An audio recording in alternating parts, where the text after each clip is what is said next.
Team ever victorious द्वारा निर्मित ये चलचित्र हमारे सभी शहीदों एवं वेटरन्स को समर्पित है। सरफरोशी की तमन्ना अब हमारे दिल में है, देखना है जोर कितना बाजुए कातिल में है।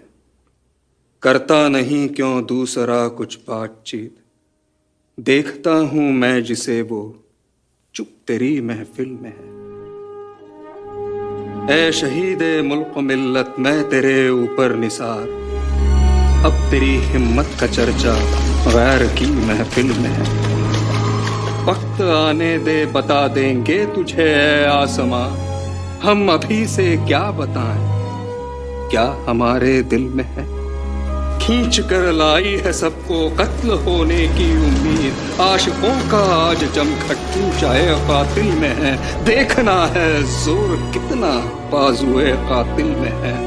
सरफरोशी की तमन्ना अब हमारे दिल में है, देखना है जोर कितना बाजुए कातिल में है।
ना ही लक्ष्मी कुलक्रमज्जता, ना ही भूषणो उल्लेखितोऽपि वा, खड्गेन आक्रम्य भुञ्जितः वीर भोग्या वसुंधरा।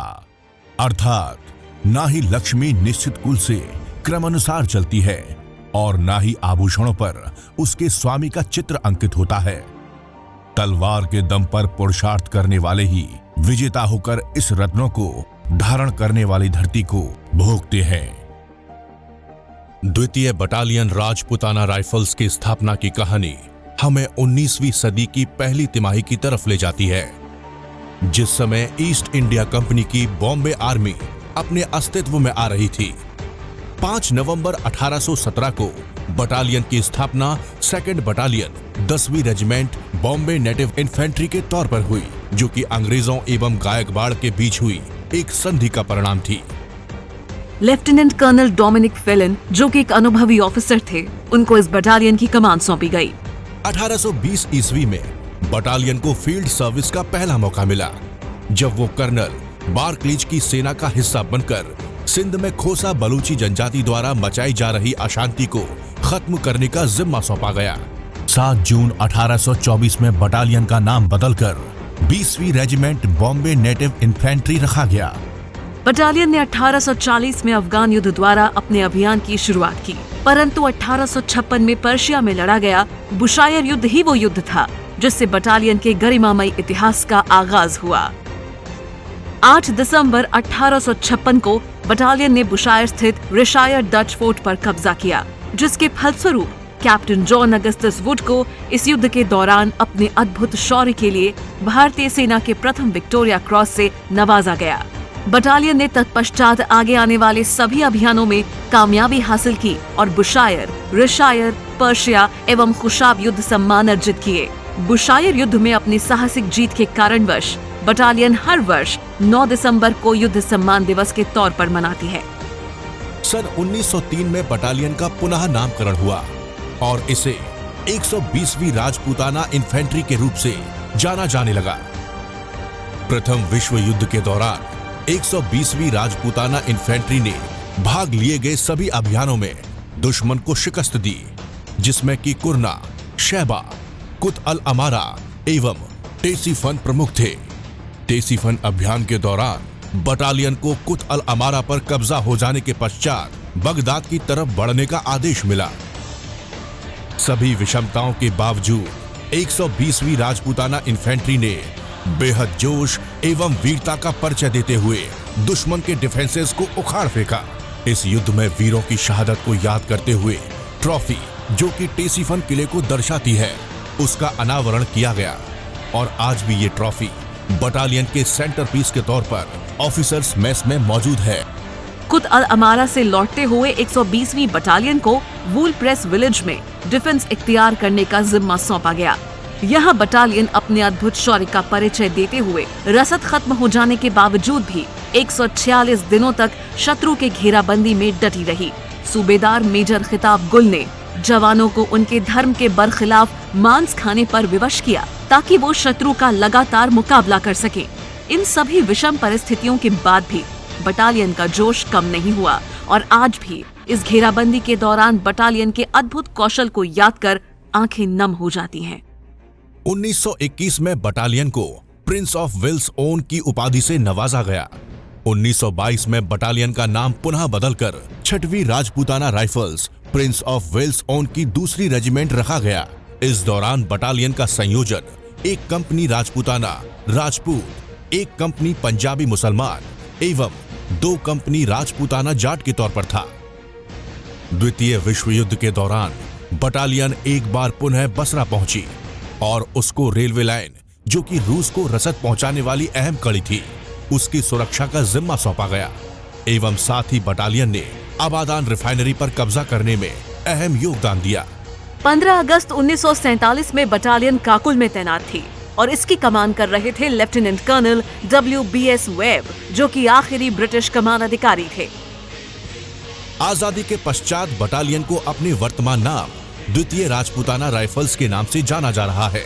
1947 में बटालियन काकुल से मेरठ पहुंची, जहां पर पहले भारतीय कमान अधिकारी लेफ्टिनेंट कर्नल GS आइजैक ने पलटन की कमान संभाली और उसी समय से बटालियन का जातीय समीकरण 50% जाट एवं 50% राजपूत हो गया।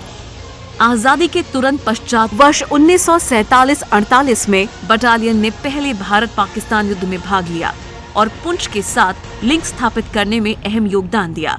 इस युद्ध के दौरान बटालियन ने 1 महावीर चक्र, 9 वीर चक्र एवं 2 सेना मेडल्स और 18 मेंशन इन डिस्पैच अर्जित किए।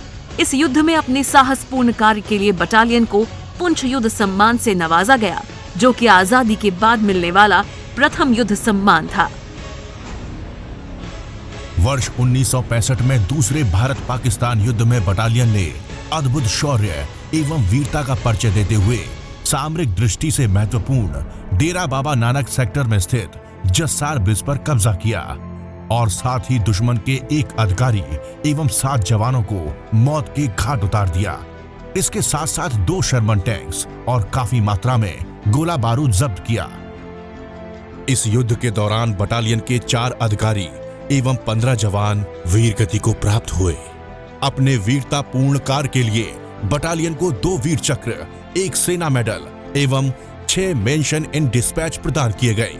वर्ष 1971 में एक बार पुनः भारत पाकिस्तान युद्ध में अहम भूमिका निभाते हुए बटालियन भारत पाकिस्तान की अंतरराष्ट्रीय सीमा को लांघकर 60 किलोमीटर अंदर दाखिल हो गई और परबत अली पर कब्जा करने में अहम भूमिका निभाई। भारत पाकिस्तान युद्ध में अपने इस साहस भरे कार्य के लिए बटालियन को 3 सेना मेडल एवं 4 मेंशन इन डिस्पैच से नवाजा गया। नागालैंड में जब विद्रोही शक्तियां अपने चरम पर थीं, उस समय बटालियन ने चीन द्वारा समर्थन प्राप्त आतंकवादी नागा संगठन को बर्बाद किया, जिसके चलते 11 नवंबर 1975 को शिलोंग शांति समझौते पर हस्ताक्षर हुए, जिसके फलस्वरूप तत्कालीन कमान अधिकारी लेफ्टिनेंट ओपी कौशिक को विशिष्ट सेना मेडल से नवाजा गया। अपने बेहतरीन कार्य के लिए बटालियन को 2 शौर्य चक्र, 1 सेना मेडल एवं 8 सेनाध्यक्ष के प्रशंसा पत्र प्राप्त हुए। वर्ष 1993-94 में बटालियन मच्छल सेक्टर में तैनात थी, जिसके दौरान बटालियन ने 90 से भी अधिक आतंकवादियों को बंदी बनाया, जिसके लिए बटालियन को 2 सेना मेडल एवं 5 सेनाध्यक्ष के प्रशंसा पत्र प्राप्त हुए। वर्ष 1999 में बटालियन जम्मू एवं कश्मीर के कुपवाड़ा जिले में तैनात थी, जब उसे ऑपरेशन विजय में भाग लेने के लिए आदेश दिए गए। कारगिल क्षेत्र में लड़ा गया ये युद्ध ऑपरेशन विजय के नाम से जाना गया, जो कि बेहद विषम परिस्थितियों में लड़ा गया और जिसमें भारतीय सेना ने बहादुरी की एक नई मिसाल कायम की। तोलो लिंग पर कब्जा करना भारतीय सेना की पहली बड़ी चुनौती थी और इसका जिम्मा 2 राजरिफ को सौंपा गया। तोलो लिंग एक विशालकाय चोटी थी, जिसकी ऊंचाई 16,000 फीट से भी ज्यादा ऊंची थी, जिसके चलते इस चोटी पर मौजूद दुश्मन राष्ट्रीय राजमार्ग 1 अल्फा को पूर्ण रूप से प्रभावित किए हुए था। तोलो लिंग पर कब्जा करने के सारे प्रयास विफल होने के बाद 2 राजरिफ को इसकी जिम्मेदारी दी गई। हमले की योजना तैयार की गई और डेल्टा कंपनी का मेजर मोहित सक्सेना की अगुवाई में दक्षिण पश्चिम दिशा से एवं चार्ली कंपनी मेजर विवेक गुप्ता के नेतृत्व में दक्षिण पूर्व दिशा से हमला करने की जिम्मेदारी दी गई। 12 जून को पारंपरिक आरती की गई और बोफोर्स तोपों ने 1700 बजे तोलो लिंग टॉप पर गोलाबारी शुरू कर दी। 2000 बजे वीर रणबांकुरों का काफिला युद्ध पर जाने के लिए पूरी तरह तैयार था। तब कमान अधिकारी कर्नल रविंद्रनाथ ने अपने अंतिम संबोधन में कहा, मैंने तुम्हें वो सब दिया जो तुम चाहते थे, अब तुम मुझे वो दो जो मैं चाहता हूं। इतना सुनते ही सभी जोश से भर उठे और सूबेदार भंवरलाल ने कहा, साहब, हम सुबह की चाय तोलो लिंग पर पिएंगे। काफी भारी मात्रा में शत्रु के साथ गोलाबारी एवं गुत्थम गुत्था की लड़ाई के बाद 2 राजरिफ के रणबांकुरों ने तोलो लिंग पर कब्जा जमा लिया, परंतु इसके दौरान बटालियन के मेजर विवेक गुप्ता एवं 6 अन्य शूरवीरों ने अपना सर्वोच्च बलिदान दिया। तोलो लिंग पर पिलाई जाने वाली चाय का मेजबान तो शहीद हो गया था, परंतु तोलो लिंग एक बार फिर भारतीय सेना के रणबांकुरों के कदमों तले था। 13 जून 1999 को सुबह 6 बजे कर्नल M.B. रविंद्रनाथ ने अपने कमांडर ब्रिगेडियर ऑल को संदेश दिया, सर, मैं तोलो लिंग टॉप पर हूँ। तोलो लिंग पर कब्जा भारतीय सेना की पहली विजय थी, जिसने आगे आने वाले सभी अभियानों का मार्ग प्रशस्त किया। 28 जून 1999 को बटालियन को एक बार फिर 3 पिंपल कॉम्प्लेक्स पर कब्जा करने की जिम्मेदारी सौंपी गई। एक बार पुनः हमले की तैयारी की गई और योजना बनाई गई। 28 जून को इस कठिन श्रृंखला पर हमला किया गया, जिसके दौरान डेल्टा कंपनी की अगुवाई मेजर मोहित सक्सेना कर रहे थे एवं अल्फा कंपनी की कमान मेजर पद्मपानी आचार्य संभाल रहे थे। 3 पिंपल का युद्ध इस पूरी लड़ाई का सबसे भीषण युद्ध था, जिसके दौरान बटालियन के 3 अधिकारी एवं 10 जवानों ने अपने प्राणों की आहुति दी, जिसके फलस्वरूप सुबह के 9 बजे तिरंगा 3 पिंपल की चोटी पर लहराने लगा था। द्वितीय राजपूताना राइफल्स का 3 पिंपल्स कॉम्प्लेक्स पर कब्जा तोलो लिंग विजय के पश्चात द्वितीय राजपूताना राइफल्स की दूसरी सबसे बड़ी विजय थी। इस पूरे संघर्ष के दौरान बटालियन के 4 अधिकारी, 2 सरदार साहिबान और 17 वीर जवान वीर गति को प्राप्त हुए, जिसके लिए बटालियन को 4 महावीर चक्र, 7 वीर चक्र, 10 सेना मेडल, 1 मेंशन इन डिस्पैच, 4 सेनाध्यक्ष एवं 2 सैनिक कमांडर उत्तरी कमान के प्रशंसा पत्र से नवाजा गया। देश के सेनाध्यक्ष ने बटालियन के अदम्य साहस और बलिदान को देखते हुए सभी औपचारिक शिष्टाचारों को ताक पर रखकर बटालियन को त्वरित प्रशंसा पत्र से नवाजा। ऑपरेशन विजय के तत्पश्चात बटालियन ने अपने स्वर्णिम इतिहास को जारी रखा और 1 साल के भीतर ही ऑपरेशन पराक्रम के लिए लामबंद हो गई। तत्पश्चात बटालियन ने उत्तर पूर्व में ऑपरेशन राइनो के अंतर्गत ऑपरेशन खामडो को अंजाम दिया और 6 खूंखार उल्फा आतंकवादियों को बंदी बनाया। आसाम में अपने कार्यकाल के पश्चात बटालियन को संयुक्त राष्ट्र शांति सेना दल के तौर पर चुना गया और बटालियन को कोंगो में शांति बहाल करने की जिम्मेदारी दी गई, जिसके दौरान बटालियन ने 96 आतंकवादियों को आत्मसमर्पण करवाया एवं भारी मात्रा में असला बरामद किया। अपने शांति प्रयासों के चलते बटालियन को सैन्य कमांडर प्रशस्ति पत्र से नवाजा गया। वर्ष 2007 में संयुक्त राष्ट्र मिशन से लौटने के पश्चात बटालियन रांची पहुंची, जहां बिहार के सुपौल जिले में आई भयानक बाढ़ में ऑपरेशन कोसी प्रहार को अंजाम देते हुए 3000 से भी ज्यादा लोगों की जानें बचाईं और 5000 से भी ज्यादा लोगों को चिकित्सा सहायता प्रदान की। वर्ष 2009 में बटालियन लच्छीपुरा, जो कि जम्मू कश्मीर के उरी सेक्टर में तैनात थी, अपने इस कार्यकाल के दौरान बटालियन ने एक ही ऑपरेशन में 10 कट्टर आतंकवादियों को मार गिराया, जो कि घाटी के सबसे सफल ऑपरेशन में से एक था, जिसके चलते बटालियन को एक कीर्ति चक्र, एक शौर्य चक्र, 2 सेना मेडल, 1 सेनाध्यक्ष एवं 18 सैन्य कमांडर उत्तरी कमान के प्रशंसा पत्र से नवाजा गया। बटालियन के इस सफल ऑपरेशन के दौरान भारी मात्रा में असला और बारूद बरामद किए गए। अपनी इस सफलता के चलते वर्ष 2012 में बटालियन को सैन्य कमांडर उत्तरी कमान द्वारा प्रशंसा पत्र से नवाजा गया।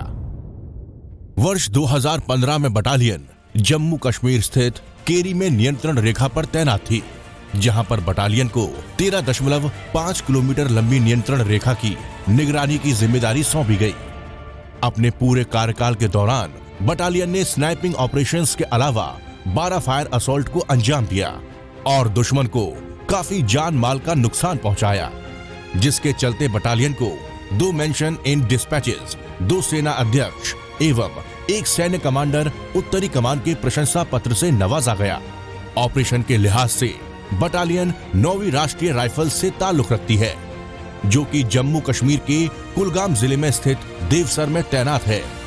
यहाँ भी बटालियन के जवानों ने अपनी बहादुरी का लोहा मनवाते हुए 1 शौर्य चक्र, 4 सेना मेडल, 2 मेंशन इन डिस्पैचेस, 1 सेना अध्यक्ष एवं 12 सैन्य कमांडर उत्तरी कमान के प्रशंसा पत्र प्राप्त किए। बटालियन ने आजादी के तत्पश्चात अनेक उच्च स्तरीय युद्ध अभ्यासों में भाग लिया। विगत वर्षों में बटालियन ने 2008 में एक्सरसाइज दिव्य शक्ति, 2013 में एक्सरसाइज ट्रोपैक्स एवं 2018 में एक्सरसाइज बैटल स्ट्राइक में भाग लिया। खेल के मैदान में भी बटालियन ने देश को विश्व स्तर के खिलाड़ी दिए, जिसमें कि कर्नल जसवंत सिंह ने हॉकी में ओलंपिक में भागीदारी की। साथ ही सूबेदार चांदराम, जो कि वाटर पोलो, हवलदार जगवीर सिंह ने लंबी दौड़, सूबेदार विजय कुमारन एवं वर्तमान सूबेदार मेजर सतबीर सिंह घनघस ने एथलेटिक्स एवं सूबेदार ज्ञानेंद्र पाल सिंह ने रोविंग और सूबेदार अरुण कुमार ने बॉक्सिंग में बटालियन का अंतर्राष्ट्रीय प्रतिस्पर्धाओं में भाग लेकर नाम रोशन किया। पैदल चाल में वर्तमान राष्ट्रीय कीर्तिमानधारी हवलदार देविंदर सिंह द्वितीय राजपूताना राइफल से ताल्लुक रखते हैं। सदैव विजयी बटालियन का गौरवशाली इतिहास हमें सदैव प्रेरित करता रहेगा। हम सदा अपने प्रेरणा स्रोत वेटरन्स के मार्गदर्शन में अपने हर प्रयासों में सफल होंगे और बुलंदियों की ऊंचाइयों तक पहुंचेंगे।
2nd Battalion, the Rajputana Rifles, ever victorious, born to rule the battlefield.